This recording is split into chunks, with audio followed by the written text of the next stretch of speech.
3, 2, 1. Hi everyone. Today is November 1st. This is the... I should have counted this before I started. This is the, 5th anniversary of my channel. Or I call it the 5th anniversary of my channel. I've told this story before and I'll tell it again. On Halloween of 2018, I met up with one of my old high school friends and we had a long conversation about Chris Chan. I had started researching him like maybe a month prior. I had first been introduced to him over the summer after reading the webcomic Tales Gets Trolled, and then I went and I watched a bunch of videos about him on the internet.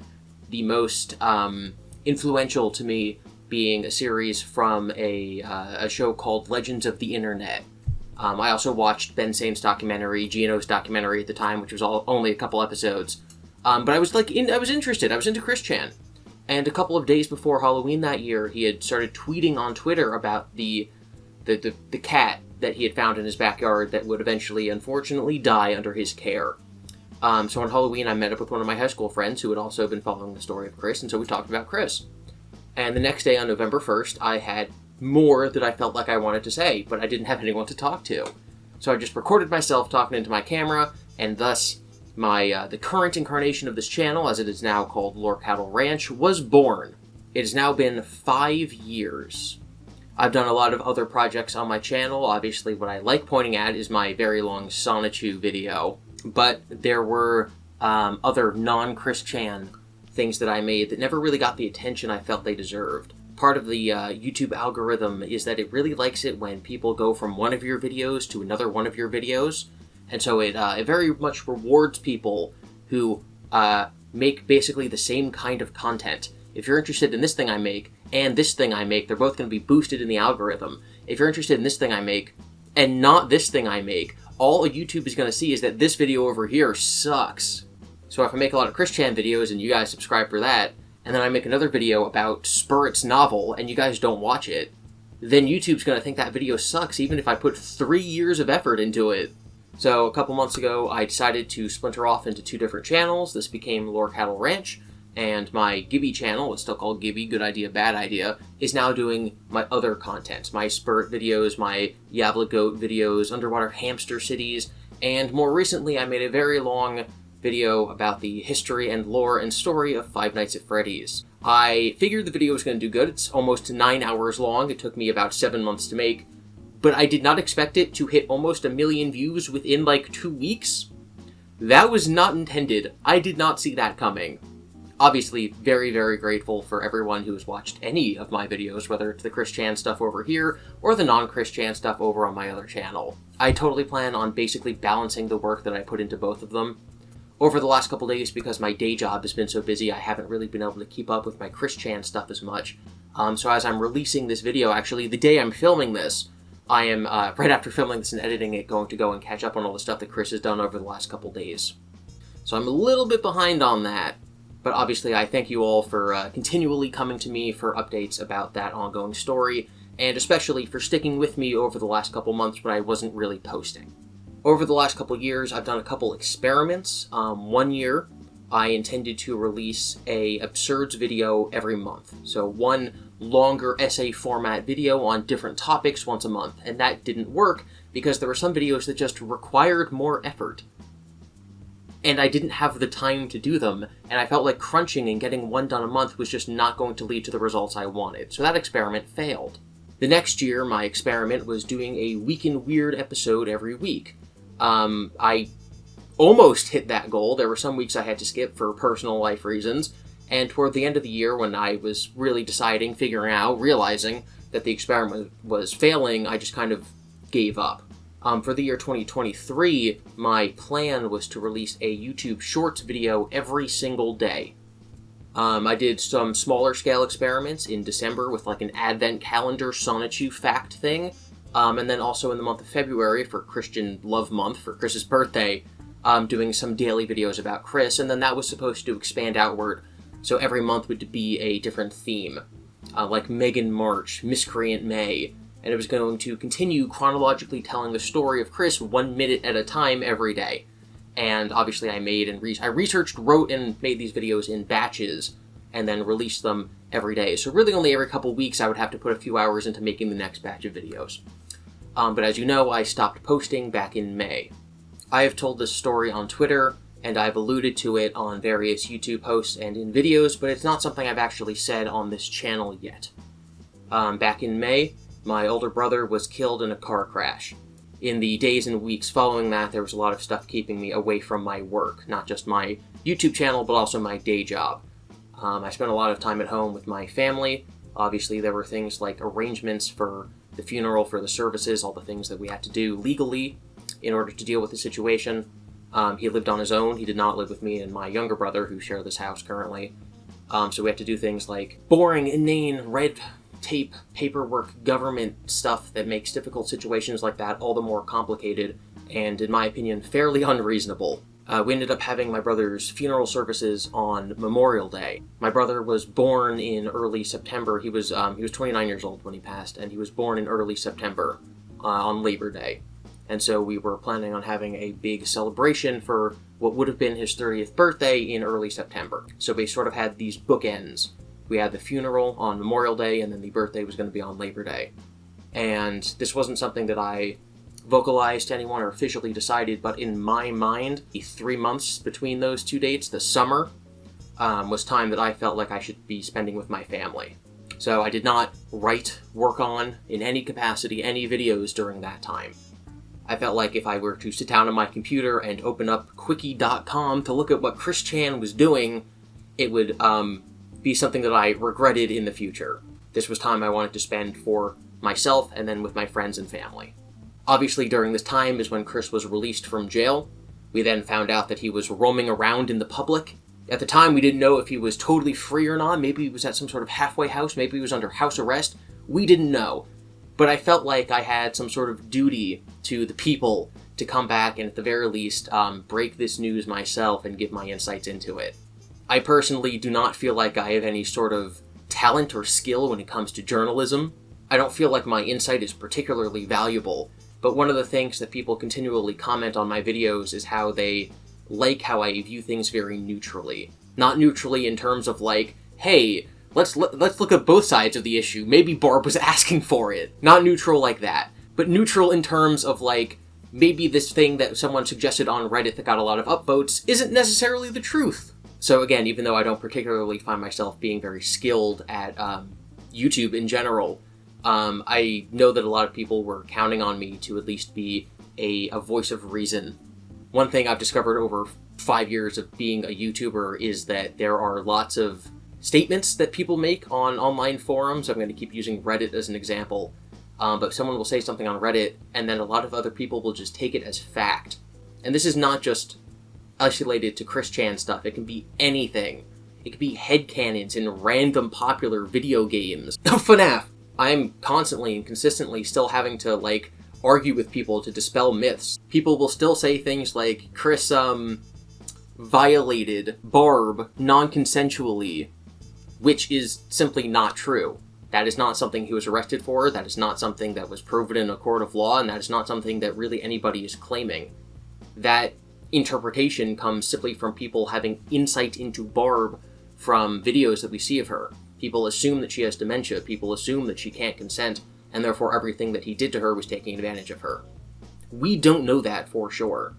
And while it's a lot more bombastic to use that specific word when describing what Chris did, it's factually inaccurate.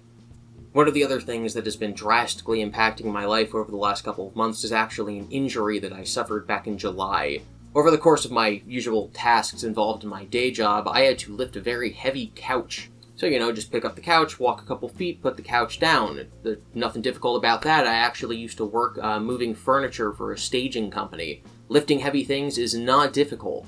But apparently it is a little too difficult for some of my employees because the guy I was carrying the couch with dropped his end without warning. Assume that my hand here is me standing upwards, and this back of my hand is my spine. So imagine me like carrying the couch, and then I get folded over completely in half, and then snap right back up. Turns out that is not good for your spinal column. So I had a herniated disc, possibly a pinched nerve, and it very much impacted my daily life. But just the poor mood I was in, from being in pain is not really something I've ever considered, but it is just a fact of getting older. I'm almost 30 years old, and now I'm having back problems, and that's just something that's going to get worse. So I'm not supposed to be sitting for more than 20 minutes at a time, I'm not supposed to be walking long distances or lifting anything heavy. I have to go to multiple doctors multiple times a week, and I have to deal with stupid paperwork, red tape, bureaucracy, and all that other nonsense for my work. This story doesn't really impact my YouTube videos, like, at all, but the reason I'm telling it is because I think it has an important moral. It's something that I've talked about multiple times on this channel, and that is simply that the greatest factor for success is perseverance. This is not something I came up with. It's in fact very common advice that basically everybody gives. But whenever anyone comes to me and says, hey, how do I do what you do on YouTube? How do I get attention? How do I get views? How do I become a YouTuber? I give the same advice that literally everyone gives, and all I can do is hope that people take it to heart, which is, you just start making videos. Again, it's kind of a cliche, but the biggest factor in success isn't being really good at something, it's just not giving up. So you start now, and yeah, your stuff's gonna be bad, but if you just keep going at it, it'll eventually be good, and then you'll be there, and there's literally no reason not to start right now. When I started making videos, my microphone was my cell phone, and I didn't have a camera, and I was using Windows Movie Maker. I'm not really a good editor at all right now, but I'm definitely better than I was back then. I think it's very important for me to not have the attitude that these things that happened in my personal life have negatively impacted my channel, because at the end of the day, there are lots of metrics that success can be measured in. Views, growing subscribers, those things are only part of the story. The fact is that even though my sub count didn't really jump back up until I started posting videos again in September, that doesn't mean that my channel wasn't greatly improved by things I did when I wasn't working on videos. It was over those months of not being here that I came up with some ideas for videos that I have since made and some that I'm going to be making in the future. It got me to look at life very differently, and it reinvigorated my passion in certain topics. It affected my relationships with lots of people, and some of those relationships with lots of people have then gone on to infect my content. I meant to say effect, not infect, but I'm going to keep it in. I'm going to keep using it as an example, but the only reason I made my Five Nights at Freddy's video is because one of my friends was very, very, very hyped for the movie coming out, because she has a big crush on Josh Hutcherson. And so this led to then me and some of my other friends getting her to play the games, and then she started asking questions about the story, and I started giving her all the spiel on an abridged version of MatPat's theories, and then I said to myself, that doesn't really seem right, let me look into this myself. I started writing my video with the intention of using it as a way to explain to new people how the story goes, all the history of the franchise, because my friend was actually interested in it, and it evolved into my 9-hour video. That 9-hour Five Nights at Freddy's video would not have existed if the Hunger Games books weren't written, because there's a domino effect from those books being written all the way to my video being published. One of the bigger news stories that's happened over the last couple of months is the rise of AI. While there's a lot of people who use it as a tool and see it as something very positive and groundbreaking, I don't think there's a single person who doesn't also recognize the problems inherent with its mere existence. I'm definitely one of the people who's more positive about its existence. I enjoy using it as both an artistic medium and also as a tool. The same way that I use the program Audacity to record my audio and then take out the white noise, which is a form of AI, and the same way that I use Photoshop, and I just click 2 buttons and then it'll take an image and it'll erase the background so I can use it in thumbnails. I can also utilize AI to just make my videos slightly better. Instead of recording something and then using a pitch shifter to make it higher pitch or lower pitch in order to differentiate my voices, I can use AI to make myself sound like Chris Chan. That's something I experimented with a couple weeks ago, and the experiment didn't really go well. I don't think the issue was necessarily that I was doing it in the first place. The issue simply is that the technology is not there yet. My AI injection Chris Chan voice was just not good enough to be not distracting. But in the future, it might be. Part of using it as a tool is also simply using it for fun and for experimentations, and so one of the artistic expressions that I've been doing over the last couple of weeks is taking all of Chris's old songs, his parody songs, finding very high quality recordings of them, or in some cases singing them myself, and then using the AI voice injection to make Chris sing them. So I have a couple of those videos on my channel already, and I've already pre-made a couple more, and I intend to upload them over time. Obviously, it's not really something I'm going to be making a lot of money on, because most of the time they're getting copyright claimed.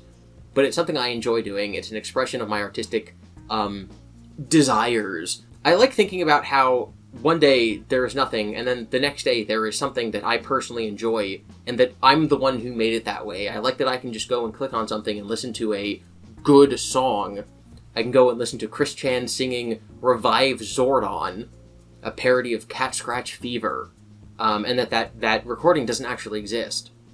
A lot of different people and a lot of different artistic touches went into making it a reality. Obviously, the original song, the Ted Nugent song, and then the user who recorded a version of Chris's lyrics like a decade ago, are all just as, if not more, instrumental in its existence than I was. But I don't look at it as a product. I don't look at it as a YouTube video that I'm releasing to the masses. I look at it as something that I would enjoy consuming. I want to listen to that song, and no one else is going to make it, so I will. And I think that that's really the only healthy way that you can look at being a YouTuber in general. You can't make videos for the algorithm. You can't make videos just because other people want you to. If you don't enjoy what you're making, if you don't make a video and then 6 months later click on it, having forgotten basically everything you said, and then say, oh, you know what? If someone else had made this video, I would love it. I would think it was great. This is exactly the kind of content I want to watch. If you're not doing that, you're going to get burned out. And that's a mistake that I think we've seen a lot of YouTubers making in the past. So that's really my 3 main pieces of YouTube advice. You have to make what you actually like making. You have to start now, even if your original quality is going to just be terrible. And you have to persist, because those are the only things that are going to lead to success. And so with that in mind, that's exactly what I'm going to continue doing. I'm going to keep making Chris Chan videos when I want to. I'm going to make the types of videos that I want. Sometimes there'll be news updates, sometimes there'll be memes. I'm going to keep experimenting both with new technologies and also new things for myself, new editing styles that I've never done before that may not turn out well, but hey, at the end of the day, I'm teaching myself something new, and that'll end up being something that makes my videos better in the future. I'm going to not set a goal for this coming year. I'm not going to sit here and say I want to upload a short every day. I'm not going to say I want to make an absurd episode every month. I'm not going to say I want to make a weekly series where every single Monday a new video comes out. Because if I've learned everything over the last 5 years, it's that things change on a dime. And holding myself to an experiment to continue onward and do it, even when I don't feel like it's working, I think is something that's going to actually limit my creativity. It's going to limit my success. It is going to burn me out. If I don't like making shorts, I shouldn't make myself keep making them. If I don't like Weak and Weird, I shouldn't make myself keep making it. So I guess you can say that my goal for the next year is to make videos that I want to make, and then just hope that that leads to success. Obviously, that's not the number one way to make money, but I didn't become a YouTuber to make money. I just shoved my videos out into the void, and then people started watching. Obviously, I enjoy any sort of support that anyone gives me. I do have a Patreon, and even though it's not necessarily something that's going to impact my daily life, the $30 or so that I make from it isn't going to, make it so that I can pay rent or not. But it is a big motivating factor for me. Just looking at it and seeing that there is someone out there who is willing to give me $2 a month is something that makes me keep going. It makes me feel a little weird because I know that I'm, again, not starving for the money. I don't ever want anyone to donate to me or any other YouTuber or any other content creator if you yourself do not have the funds to do so. But it is something that inspires me, and it's one of the things that makes me feel like there's a lot of good people out there. I don't really have any rewards on my Patreon. There's no exclusive content. There's no early access to videos. Because I know that if I start trying to make those things, then all it's going to do is make the other content on my YouTube channel worse. So it really only exists for people who want to share their support with me. And honestly, just receiving a nice comment on my videos is just as good as that kind of monetary support. Once again, I do not want anybody to give any money to me or anybody else if you don't have it. I am not starving. I have a day job. But with that said, I do want to tease some projects for the next year. There's one I've been working on for a very long time, and I feel a little bad about it because I was in conversations with one of my fans, and I was discussing featuring them in a video. It's about collections and the history of collecting things and some very impressive but also absurd collections that people have out there in the world. And I wanted to do an interview with this person, but the video just kept getting pushed back and pushed back and pushed back. And so I do completely intend to have that video up in the next 12 months. If that video is not done by my next November 1st video, I'm gonna have a problem with my future self. That video is going to be groundbreaking. There's gonna be some massive Ghibli lore reveals. You guys are gonna get to see what's on that wall. Oh, and as tradition, here is the unveiling of the new profile picture I will be using for the next year. This was drawn by the amazing Mel the Honeybee, who has created a lot of artwork for this channel. So this old logo that I made randomly in Photoshop a couple months ago, we're gonna throw that in the trash, because this is my real, new, official logo for Lord Cattle Ranch going forward. And if you want to own this image on some merch, I don't know, maybe you can head on over to my Teespring store, linked in the description. The shirt with this design on it isn't actually ready yet, but hey, maybe you can like bookmark the page or something. If you ever want to check it out later, it's actually in the description of all of my videos. You can go and buy some of my shirts there. Every single time I've made one of these videos and reflected on the past year, I'm always surprised by the things that happened. I also usually make predictions or promises for what I'm going to do for the next year, and they never come true. And so I'm finally going to learn from my mistake, and I'm just not going to do that. We're going to be ending the video off here with me just saying, thank you for watching. You can follow me on Twitter at GIBI_Devin. You can leave a comment below, you can like the video, you can favorite it, you can subscribe, but most importantly, be nice to each other in the comments, consider supporting the creators you admire, and never lose sight of the things that are important to you.